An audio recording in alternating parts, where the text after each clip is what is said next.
यह कथा सृष्टि के आदिकाल की है, जब ब्रह्मा जी ने सृष्टि का आरंभ किया था। उन्हीं की संतति में एक अत्यंत तेजस्वी और शक्तिशाली प्रजापति हुए, दक्ष प्रजापति। दक्ष की पुत्री थीं सती। सती बचपन से ही अत्यंत धार्मिक, विनम्र और आध्यात्मिक प्रवृत्ति की थीं। वे अपने मन, वाणी और आत्मा से एक ही देवता की उपासना करती थीं, वे थे भगवान शिव। शिव जी औघड़ थे, ध्यानमग्न योगी, कैलाश पर्वत पर निवास करने वाले, शरीर पर भस्म रमाए हुए, गले में नाग, जटाओं में गंगा और सिर पर चंद्रमा धारण किए हुए। वे भोग से परे, सांसारिक मोह से दूर थे। उनके आसपास भूत, प्रेत, गंधर्व और योगी रहते थे। वे सृष्टि के विनाशकर्ता होते हुए भी करुणा के सागर थे। सती जब बाल्यकाल में ही शिव की पूजा करने लगीं, तो उनके मन में शिव के लिए अनन्य प्रेम जन्म ले चुका था। सती को जब यह ज्ञात हुआ कि वे शिवजी को पति रूप में चाहती हैं, तो उन्होंने अपनी यह इच्छा अपने पिता दक्ष से व्यक्त की। लेकिन दक्ष को शिव बिल्कुल भी पसंद नहीं थे। वे शिव के रूप, व्यवहार और रहन-सहन को असभ्य और अयोग्य मानते थे। उन्होंने सती के इस विचार का विरोध किया और उनका विवाह किसी अन्य योग्य राजकुमार से करना चाहा। परंतु सती का प्रेम सच्चा था। उन्होंने पिता की आज्ञा के विरुद्ध जाकर शिव को पति रूप में पाने के लिए कठोर तपस्या प्रारंभ की। वर्षों तक उन्होंने हिमालय की गुफाओं में रहकर उपवास किया, ध्यान किया और शिव का ध्यान करते हुए अपनी सभी इंद्रियों पर संयम रखा।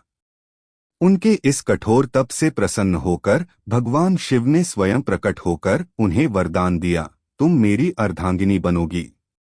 इस प्रकार सती और शिव का विवाह विधिपूर्वक संपन्न हुआ। यह विवाह बहुत ही आध्यात्मिक और आधिदैविक स्वरूप का था।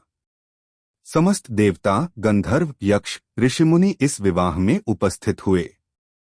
यद्यपि यह विवाह सती के लिए आत्मिक सुख और प्रेम की पराकाष्ठा था, परंतु दक्ष इस विवाह से कभी संतुष्ट नहीं हुए। उन्होंने इसे अपना अपमान ही समझा। शिवजी सती के साथ कैलाश पर्वत पर निवास करने लगे। उनका जीवन साधना, ध्यान और प्रेम से भर गया। दोनों की जोड़ी आदर्श मानी जाती थी, एक ओर योग के साक्षात देवता, दूसरी ओर भक्ति की प्रतिमूर्ति। सती को शिव के साथ रहने से परम आनंद की अनुभूति होती थी और शिव को भी सती के सान्निध्य ने संसार से जोड़ दिया था। समय बीतता गया। एक दिन दक्ष ने विशाल यज्ञ का आयोजन किया, जिसमें समस्त देवताओं, ऋषियों और राजाओं को आमंत्रित किया गया। परंतु उसने भगवान शिव और सती को आमंत्रित नहीं किया। यह जानकर सती अत्यंत दुखी हुई। उन्होंने शिव से यज्ञ में जाने की अनुमति मांगी। शिव ने उन्हें समझाया कि जहां अपमान की आशंका हो, वहां नहीं जाना चाहिए, परंतु सती अपने पिता का स्नेह देखने के लिए चली गईं। जब सती यज्ञ स्थल पर पहुंची, तो वहां किसी ने उनका सम्मान नहीं किया।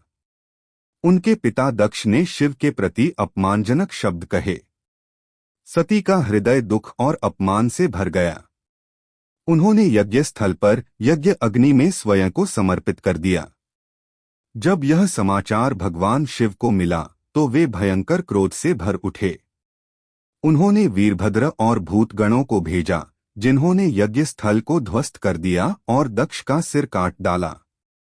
पूरे यज्ञ को विनाश में बदल दिया गया। शिव ने सती के मृत शरीर को उठाया और क्रोध और पीड़ा में पूरी पृथ्वी पर तांडव करने लगे। सृष्टि संकट में पड़ गई।